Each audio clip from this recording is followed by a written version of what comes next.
بسم الله الرحمن الرحيم نحمده ونصلي ونسلم على رسوله الكريم أما بعد قال المؤلف رحمه الله تعالى عليه ونفعنا الله به وبعلومه في دار أمير قال فإني سمعت رسول الله صلى الله عليه وسلم يقول قال الله تبارك وتعالى وجبت محبتي للمتحابين فيا والمتجالسين فيا والمتزاورين فيا والمتبادلين فيا.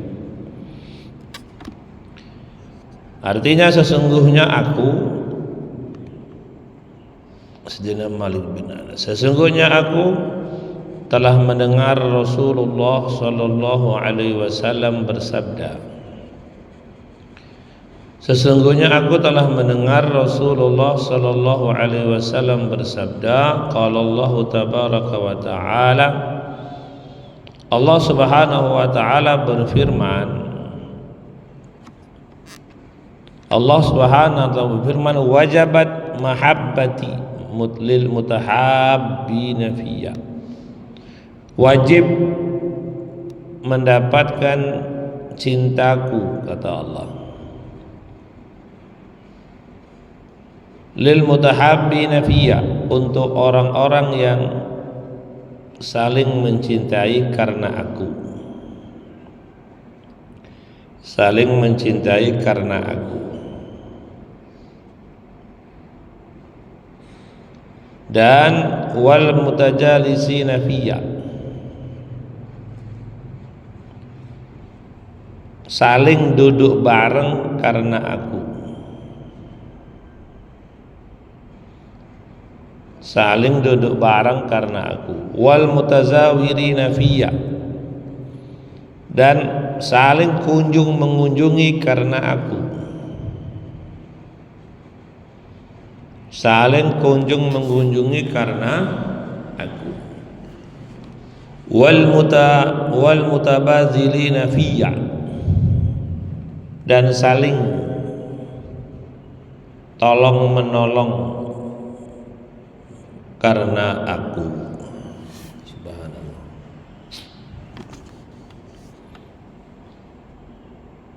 Saling tolong menolong karena aku, baik dengan dirinya atau dengan hartanya. Ya. Terus tulis, tujuan besar hidup adalah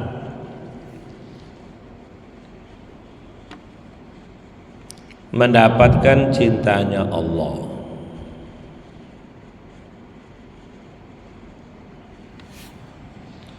Mendapatkan cintanya Allah dengan cara menggunakan seluruh pemberiannya,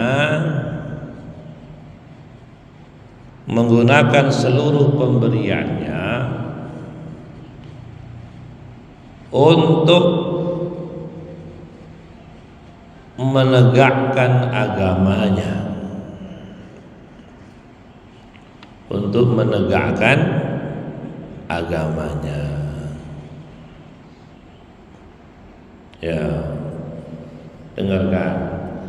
Jadi pertama kita hidup itu, Mbak, harus ingat.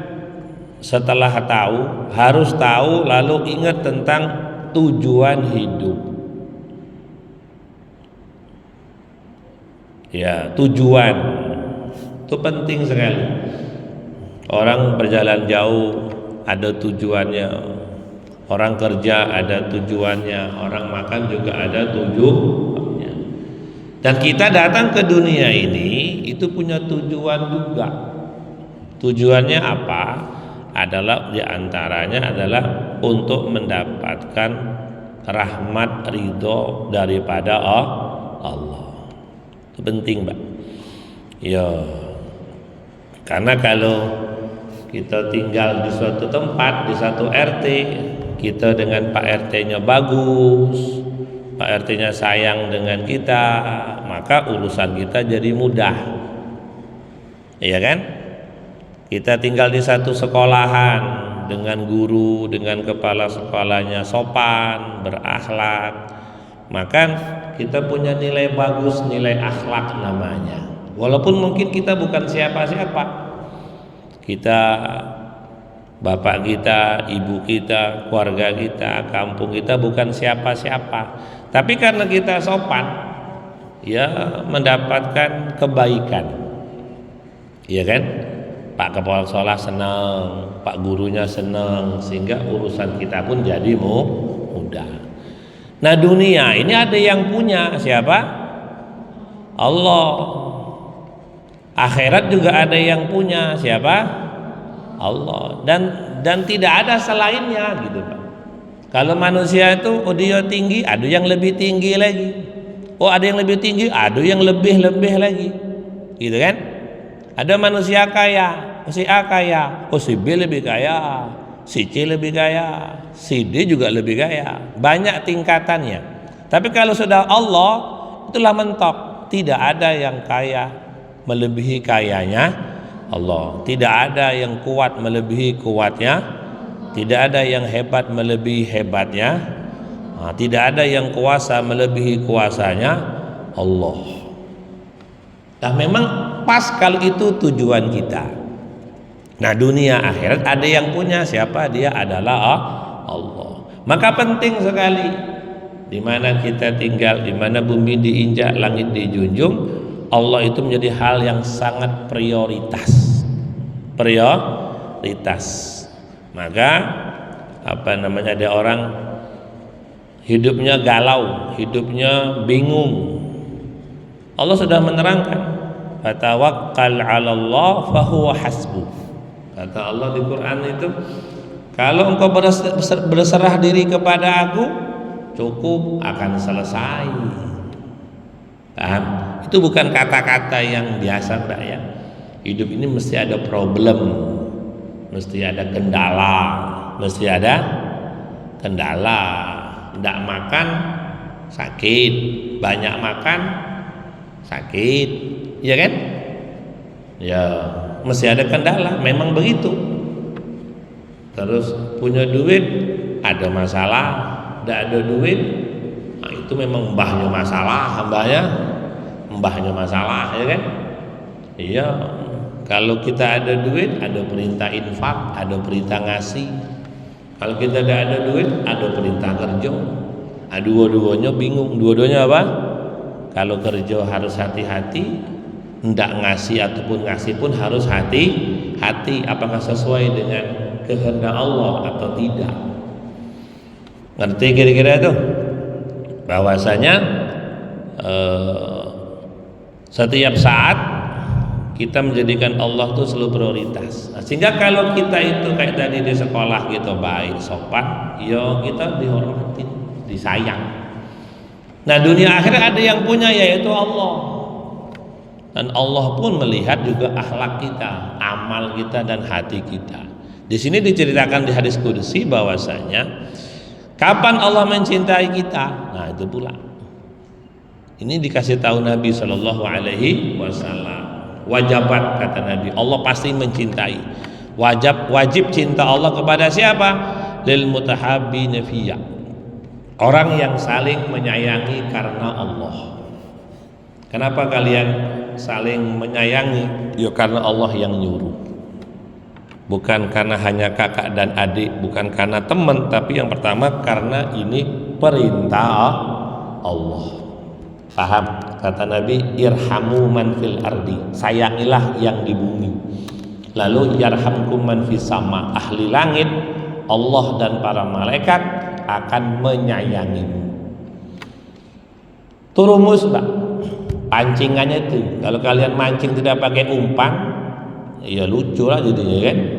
Ikannya nggak ada yang gigit pancing, nggak ada yang gigit pancing. Kita ingin memancing bagaimana ahli langit itu suka kepada kita, dia sayang kepada kita. Nah, caranya dibocorkan, irhamu, kita pun harus sayang,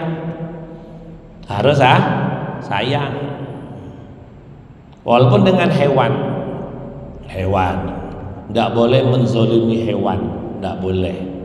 Kalau nanti kalian punya hewan peliharaan di rumah, itu hati-hati, bisa surga bisa neraka. Hewan itu kata Nabi tidak bisa ngomong kepada kita. Kalau dia sakit tidak bisa ngomong, kalau dia lapar tidak bisa ngomong, ya kan? Kalau kita sudah bisa memeliharanya, minimal tidak boleh kekurangan makan itu hewan. Kalau dia di kandangnya ada makanannya 24 jam. Ngerti itu? Kalau kita menzoliminya, kayak mana minta maafnya? Orang dia tidak bisa bilang iyo, tidak ada bisa bilang iyo. Paham? Nabi SAW itu Mbak bisa bicara dengan hewan, bukan hanya Nabi Sulaiman ya. Yang gagah itu bukan hanya Nabi Yusuf. Nabi Yusuf dan Rasulullah kalau disandingkan lebih gagah Rasulullah. Paham? Dan bicara dengan hewan itu bukan hanya Nabi Sulaiman, Rasulullah lebih lagi. Bahkan hewan-hewan itu cintanya dengan Nabi melebihi cinta mereka dengan yang lainnya. Nah, itu beda. Di zaman Nabi SAW itu Nabi sedang berjalan di kebun onta. Lalu ada seekor unta mendekati Nabi SAW, mepet ke Nabi, menundukkan kepalanya, lalu dia meneteskan air mata. Maka Nabi bicara. Setelah bicara Nabi tak selesai, tanya, ini kebun punya siapa? Ada yang ngomong punya saya ya Rasulullah. Ini onta punya siapa? Ya punya saya ya Rasulullah. Kata Nabi, hati-hati ya dengan neraka, hati-hati dengan surga. Maksudnya hati-hati tidak ke surga tapi masuk neraka. Kenapa ya Rasul? Salah apa saya? Dia bilang gitu. Saya salah apa? Kok tiba-tiba ada itu ya Rasul? Ini onta mengadu kepada saya bahwasanya engkau memberikan pekerjaan yang banyak tapi memberikan makan yang sangat sedikit. Engkau telah memberikan dia pekerjaan tunggangan yang banyak, berat, waktunya banyak, tapi memberikan makan sedikit. Kata Nabi, hati-hati, bisa jadi sebab onta ini kau masuk neraka. Engkau memeliharanya, engkau mempekerjakannya, maka minimal mencukupkan makan minumnya. Wah, begitu Nabi bilang. Paham tuh? Kan Nabi itu, lu kok dengan hewan Nabi kok ikut tanggung jawab? Jadi Quran itu wa ma arsalnaka ila rahmatan lil alamin. Nabi itu untuk seluruh makhluk. Kalian harus tahu Mbak ya, ketika Nabi lahir itu langit tuh senang, bumi itu senang, gunung tuh senang, pepohonan semuanya senang, hewan-hewan semuanya senang. Itu ketika Rasulullah lahir tuh Mbak, tuh semuanya senangnya, langit, bulan, bintang, matahari, angin tuh senang, gembira. Hewan-hewan pun senang ketika Rasulullah SAW lahir. Kayak lahir putra raja, putra apa? Ini muncul kekasih Allah. Wah, subhanallah. Dahulu kata sahabat tuh sebelum syariatnya disempurnakan Rasulullah, kami itu kalau ada nak cerita dengan Allah lewat Nabi dulu. Wah, lewat apa? Lewat Nabi dulu. Kami ingin dekat dengan Allah. Kayak mana? Kami bukan siapa-siapa. Oh, ada kekasihnya. Maka kami ingin berkhidmat kepada kekasihnya biar kami mendapatkan perhatian daripada Allah. Ngerti ya? Jadi Rasulullah itu bukan untuk manusia saja. Untuk kalangan jin, nabinya Nabi Muhammad. Termasuk juga hewan-hewan. Itu juga Rasulullah diutus untuk menyelamatkan mereka. Diutus untuk sayang kepada seluruh alam. Alam itu semua, alam manusia, alam jin, hewan. Itu Rasulullah diutus untuk menyelamatkan, untuk menyayangi mereka. Itu maksud Allah Ta'ala utus. Ngerti kira-kira itu Mbak? Nah, itu indahnya Islam tuh ngajarkan semuanya. Paham dah? Maka Nabi mengajarkan di situ harus nggak boleh memberikan pekerjaan yang melampaui batas sehingga hewan itu makannya kurang. Wah, itu ujung-ujungnya nanti berbahaya di akhirat. Itu dengan hewan Mbak. Dengan apa? Hewan kerja tapi tidak dikasih makan. Hewan itu dengan manusia tetap lebih tinggi manusia, martabatnya, harga dirinya lebih tinggi manusia. Kalau dengan hewan saja tidak boleh jahat, tidak boleh ngambil makanan dia, tidak ngasih makan, apalagi sesama kita. Sesama apa? Sesama kita. Hidup itu bukan pintar mencari, tapi pintar memberi. Bukan pintar mengumpulkan, tapi pintar berbagi. Paham? Paham tuh? Lu ngapa gitu Pak Ustaz? Bukannya hidup pintar mencari, pintar mengumpulkan. Tidak, urusannya dengan Allah. Kita tuh ingin semua kebaikan dari Allah tuh tumpah kepada kita, dan semua keburukan yang Allah punya tidak tumpah kepada kita. Iya kan? Siapa sih yang mau sial 24 jam? Ada. Dan siapa yang tidak mau untung 24 jam? Ya tidak ada, pasti mau untung semua kan? Dan itu semuanya Allah yang atur. Allah yang atur. Nah, Allah itu kebaikannya akan berpihak kepada hambanya kapan? Nah, itu tadi di antaranya dia punya sifat kasih sayang yang berlebih. Tidak mau nyakitin, maunya nyenengin baik. Nggak mau nyakitin, maunya nyenengin baik. Ngapa gitu? Memangnya yang kita senengi, yang kita hormati dia dengan kita hormat sayang? Ya tidak. Lu ngapa kok tetap baik dengan dia? Aku tuh baik dengan dia ingin mendapatkan kebaikan daripada aku bukan nunggu dia terima kasih, tapi aku mau Allah yang terima kasih kepada aku. Innama nut'imukum liwajhillah la nuridu minkum jazaa'an wala syukura. Tuh orang-orang soleh dulu ketika dia berbuat baik, Pak. Ngapa berbuat baik? Mau terima kasih ya? Tidak. Oh, meminta balasan ya? Balas budi? Tidak. Liwajhillah, kami hanya ingin menyenangkan Allah, kayak gitu. Paham? Sehingga ketika ada musuh jahatnya minta ampun, ngerampok sudah, membunuh sudah, wah semuanya sudah. Subhanallah. Tiba-tiba dia minta maaf sama orang soleh itu dimaafin. Kok bisa gak be? Kok bisa? Loh ngapa kok dimaafin? Iya, ini termasuk perintah Allah. Dia bilang gitu. Perintah Allah. Nanti kalau aku tidak maafin dia, aku takut Allah pun tidak maafin aku. Karena di antara manusia di isi dunia ini, yang paling salah dengan Allah tuh di antaranya saya. Kalau orang itu salah dengan saya banyak, dan saya dengan Allah lebih banyak lagi salahnya. Itu hidup, Pak. Semoga Allah beri taufik. Allahumma amin. Tapi bukan berarti kalau gitu kami gampang berbuat salah bakal dimaafin. Ya udah kayak gitu, udah kayak enggak kayak gitu. Nah, maka kita nak menghormati, menyayangi karena wal mutajalisina fiyah. Duduk ngaji bareng-bareng. Ngapain? Baca Quran. Untuk apa? Menyenangkan Allah. Kata Allah, aku pun senang dengan kalian. Ngapa duduk bareng-bareng? Muzakarah, membahas satu bab ilmu, satu bab adab. Kenapa? Ya karena ini perintah Allah. Hal-hal yang begitu tuh rahmat Allah juga duduk dengan kita. Paham? Duduk bareng-bareng ngaji, duduk bareng-bareng dengarkan ilmu, duduk bareng-bareng dengarkan sifat-sifat mulianya para sahabat, duduk bareng-bareng mendengarkan pentingnya berzikir dan ikut berzikir azkar. Ketika kita duduk begitu tuh, itu rahmat Allah juga duduk di situ, Pak. Cintanya Allah juga duduk di situ.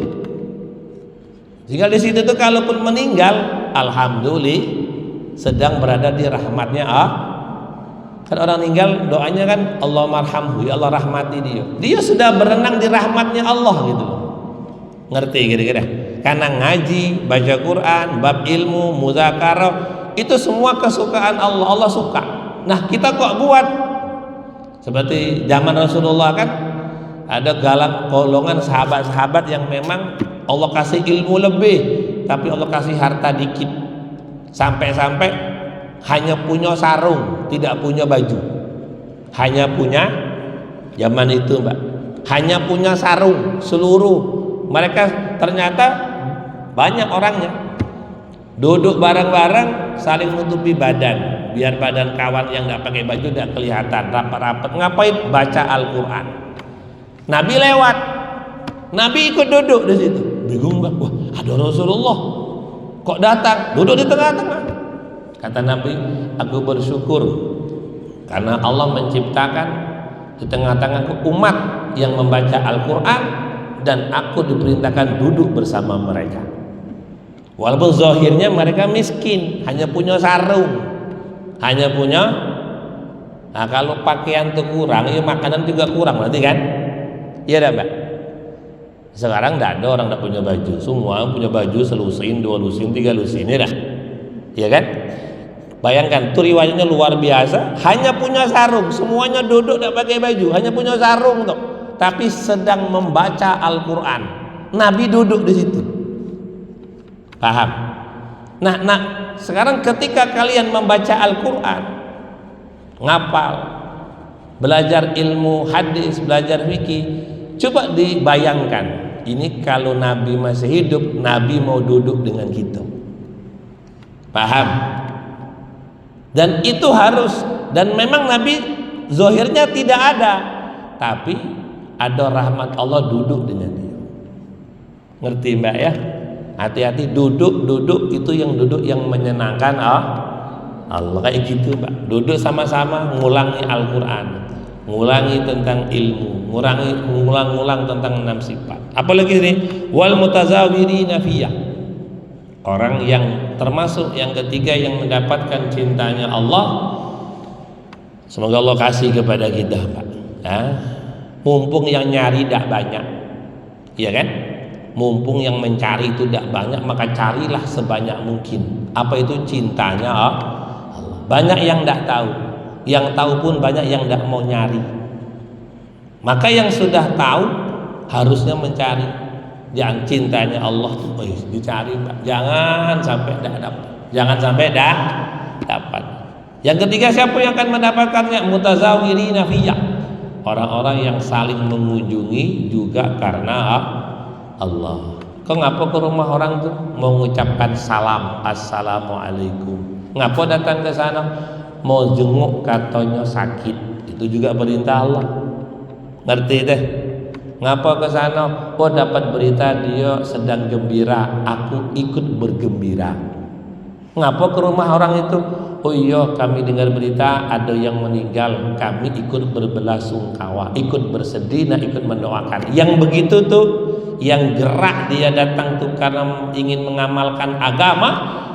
Mungkin dia nggak dapat apa-apa secara materi, tapi mendapatkan cintanya diatur Mbak ya. Jangan sampai gerak-gerik kita tidak mendapatkan rahmatnya Allah. Rugi nanti Pak, rugi. Nah, maka ini ilmunya Mbak. Untuk mengolah pohon jadi meja pakai ilmu lah. Kalau pohon tidak diolah jadi meja, harganya murah. Tapi kalau dia berubah jadi lemari, jadi kursi, jadi meja, mahal lah kira-kira. Namanya furnitur, apa namanya? Kalau dia jadi kayu biasa, ya kayu gelondongan. Itu karena orang tuh punya ilmu, jadi mahal kayu itu. Ngerti? Nah hidup nih supaya semuanya berarti dan mahal, kita wajib punya ilmu Mbak. Ngerti deh? Di zaman Nabi Musa tanya Allah, nanti siapa temanku di surga? Oh, Nabi Musa tanya, mana temanku di surga yang mana? Oh keren gak kira-kira? Aku ingin cari orang yang di dunia, nanti temanku di surga. Oh, siapa Mbak? Maka kata Allah Ta'ala, aku datang ke kampung sana. Di kampung sana ternyata bukan teman beliau sehari-hari. Oh, ingin tahu siapa temanmu di surga? Kau pergi ke kampung jauh sana. Nanti di sana ada pandai besi, tukang besi. Hah? Tukang besi? Kok bisa tukang besi? Tukang pandai besi ya? Buat pisau, buat parang, buat baju besi, buat sepatu besi, untuk helm besi. Tukang besi berarti kan secara ekonomi itu orang-orang biasa-biasa baik kan? Tapi kata Allah, dia temanmu di surga nanti. Maka Nabi Musa terkejut, kok bisa? Wah, apa kehebatan dia selain pandai besi itu buat pisau? Kok bisa teman di surga bersama Nabi? Keren bedanya Mbak. Maka beliau pun ke sana. Saya datang ke kampung tuh dicari saya ketemu orangnya. Tengok akhirnya biasa, baik dia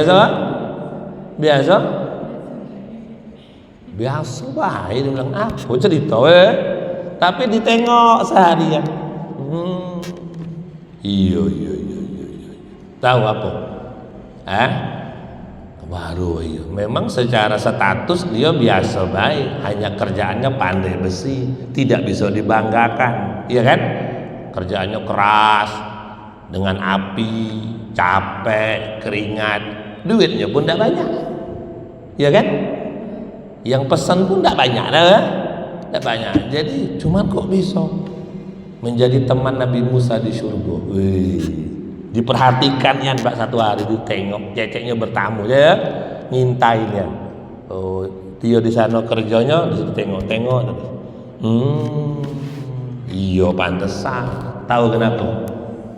Yang pertama, secapek-capeknya dia kerja, lagi kerja panas-panas nganu pedang itu kalau lagi panas harus dicetak langsung, kalau panas tidak digebuk, mentah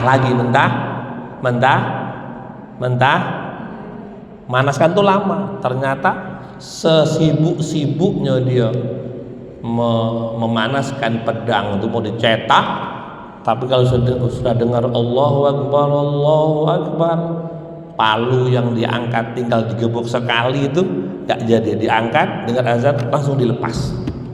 Untung belakangnya tidak ada orang, bukan karena orang keletok juga ya kan, langsung menghormati azan, dan dia tinggalkan pekerjaannya berbondong, dia datang ke situ. Keren beda. Oh iya, ternyata memang dia mencintai pekerjaannya, tapi lebih mencintai panggilan. Oh pantas Allah sayang, pantas Allah diuji. Dia butuh makan, harus kerja, dia punya keluarga, harus dinafkahi, ya kan? Tapi ketika dia capek-capek cari rezeki itu, dengar azan berkumandang, ditinggalkan pekerjaannya, datang. Wah pantas Allah mengistimewakan, itu bukan manusia biasa, mana? Dia punya nilai tinggi, dia meninggikan panggilan Allah, Allah tinggikan pula nilainya itu sendiri. Padahal itu pedang kalau tidak digebuk, gebukan terakhir jadi pedang. Kalau dia tinggal, mentah lagi, tumpul lagi pedang itu, harus dibakar lagi, bakar besi itu lama. Kalau bakar kertas sebentar, kalau bakar besi supaya merah itu lama, kita pun panas, ya kan? Tapi dia tinggalkan karena dengar Allah manggil, langsung. Wah ini memang luar biasa. Selesai di situ? Tidak, Pak. Selesai itu enggak. Malamnya ternyata begitu juga. Setelah selesai kerja tuh capek minta ampun secapek-capeknya, ternyata malamnya didengar di tengah-tengah malam terdengar suara gemercik air. Ini orang berarti sedang berwudu, terdengar bacaan Allahu Akbar. Wah ini orang memang punya waktu khusus untuk Allah, ya kan? Siang sibuk dengan kerja, ternyata malam sibuk bersama Allah. Keren gak Mbak? Saya berharap semua santri begitu. Allahumma amin. Bahwa kita di pondok itu siang malam sedang ingin menyenangkan Allah. Tidak ada gawe dunia kan? Di situ ada yang kerja pandai besi, ada yang jualan enggak kalian? Enggak ada kan? Semua sedang ibadah ke ibadah, dari ilmu ke ilmu, memperbagi akhlak ke akhlak, sholat ke sholat, zikir ke zikir. Ini maka orang mondok itu kalau ikhlas itu sudah cukup, kata Pak Iyai bahasanya. Cukup bekal dunia, bekal akhirat. Tapi ikhlas loh Pak. Tak ada banyak ngeluh. Paham kan? Ada Pak Yai itu almarhum yang di Magelang tuh Mbak. Beliau termasuk muridnya Mbah Yai Maimun Zubair. Mbah Maimun Zubair ini yang meninggal di Mekah, dikubur di Mekah di satu pemakaman Ibunda Khadijah. Yang kata ulama yang ziarah ke sana lah, meninggal mungkin 3 tahun yang silam, itu kuburannya wangi, Pak. Kuburannya wangi. Pak Yai Mukhlisun termasuk santri beliau. Santri beliau. Pak Yai itu, Mbak, subhanallah. Subhanallah. Bisa menggratiskan santri lebih 1000 orang. Lebih buat pondok itu bukan kemarin. Umur pondoknya itu 110 tahun. Beliau generasi yang ketiga, tidak salah, atau kedua, kedua, ya, generasi kedua. Generasi lebih kurang 20 tahun buka cabang pondok baru, semuanya makan minumnya digratiskan. Keren banget. 1000 orang, Mbak, 1000 bukan anak kandungnya, tapi karena yang mereka ingin mencari ilmu dikasih pokoknya belajarnya gratis, makannya gratis. Ih, ngeri nggak? Banyak dah, Mbak, 1000 orang, Mbak. Kita pengen ngasih kawan sih kok tidak mau dah, ngasih jajan sih kok, sorry ya, berat meminta ampun, ya kan? Kan kita Dewi Pelit, Dewi apa? Dewi Pelit kan? Bukan putri malu, putri pelit, bener? 1000 orang, wah itu subhanallah. Bukan sehari, bukan sekali, lebih 20 tahun, la ilaha illallah, lebih 20. Dari tahun 97 cabang itu buka di tahun 97 sampailah sekarang. Ih, ngeri nggak? Sekarang 3000 yang gratis, berapa? 3000, wih ngeri ya.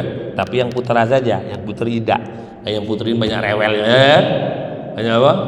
Nah, ke putra ini gampang. Bentar, 3000. Subhanallah.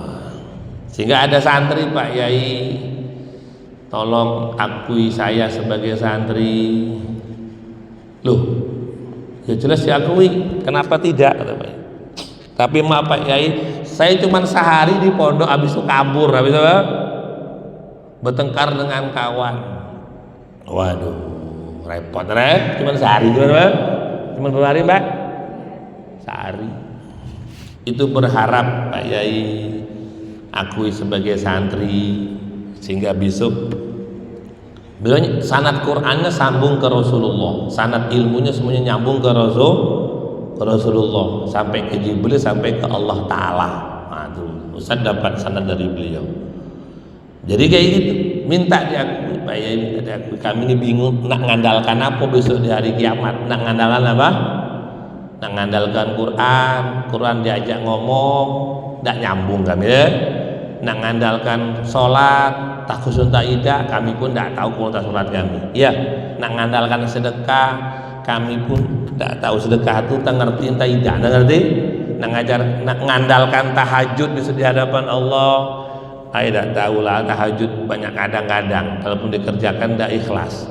Semua kebaikan yang aku kerjakan itu kan tidak bisa ngomong kan. Misalnya Quran, kalau dengan aku sayang ya, Qurannya diam beda sekarang, diam beda. Kalian bertasbih subhanallah subhanallah 1000 kali, terus ngomong tasbih, besok tolong aku ya, tasbihnya bisa ngomong enggak? Enggak bisa kan? Enggak bisa kan? Iya pada? Enggak bisa, Mbak.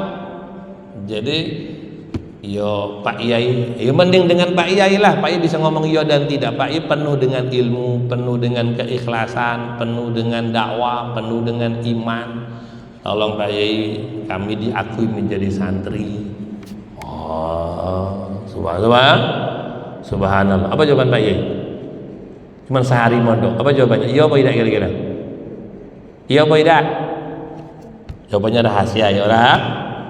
Kalau Ustaz bilang enak nian, enak nian bilang cuma sehari, enak nian, enak nih. Ntar dulu lah, ntar dulu. Kalau engkau gagal, adikmu harus berhasil. Kalau enggak nanti anakmu harus berhasil. Gitu caranya. Iya enggak, Mbak? Iya beda. Oh iya Mas Hari minta diakuin. Wah, Pak Yai subhanallah. Allah yubli darajati, Allah angkat derajatnya surga setinggi-tingginya. Allahumma amin. Nah, kita datang silaturahmi itu karena Allah, Mbak. Yang terakhir apa? Wal mutabazilina fiyah. Menjadi orang yang saling tolong menolong, saling memberi, itu pun karena memberi ilmu, memberi waktu, menolong.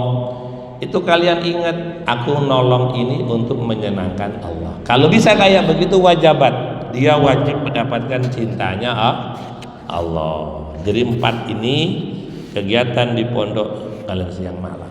Jadi Nabi Musa terkejut, subhanallah, memang dia sangat cinta dengan Allah, pantesan Allah cinta dengan dia. Maka derajat di surga yang paling tinggi derajat para nabi. Tukang besi itu bukan nabi, tapi Allah sangat mencintai dia. Kenapa? Dia duluan sangat mencintai lagi capek-capeknya kerja, tetap Allah nomor 1. Enak-enaknya tidur malam, tetap berwudu. Mantap, rupanya dia cinta nian dengan Allah. Allah pun sangat mencintainya. Maka ditempatkan tempat yang paling tinggi di surga. Di mana? Ya dengan nabi lah. Dengan apa? Pantas kan? Panggil kita tuh. Allah tidak bilang dia dengan Nabi Musa, bahasa kayak gitu kan. Cuman dia memang sangat cinta dengan Allah. Allah mencintai dia. Tempat tertinggi di surga tempat para nabi. Dia di situ, Pak. Karena di zaman Nabi Musa dia bersama Nabi Musa. Nah, kita nih adalah umatnya Rasulullah Sallallahu Alaihi Wasallam. Kalau kita punya ilmu yang ikhlas, iman yang ikhlas, akhlak yang ikhlas, ibadah yang ikhlas, dakwah yang ikhlas, bersama Rasulullah di surga nanti, Pak. Ini bukan main-main. Semua nabi ingin dengan Rasulullah. Paham? Kalian tahu tidak Nabi Musa sudah jadi nabi ketika Allah cerita hebatnya akhir zaman. Ladang dakwahnya banyak, ladang pahalanya banyak, dakwahnya tanpa batas, tidak ada lagi nabi yang lain. Berarti kan peterusan tuh, ya kan? Kalau ada nabi, datang nabi yang kedua, nabi pertama dihapus syariatnya, nabi kedua yang jalankan. Kalau ada kitab dihapus, kalau nggak ada kitab berlanjut. Tapi ada nabi yang di akhir, yang bisa dakwah sampai hari kiamat, bakal dilanjutin. Di situ disebutkan Nabi Isa, Nabi Musa, Nabi Ibrahim, dan beberapa nabi yang lain. Ya Allah, aku minta rubah kami jadi nabi akhir zaman. Paham tuh? Kami sekarang ditiadakan.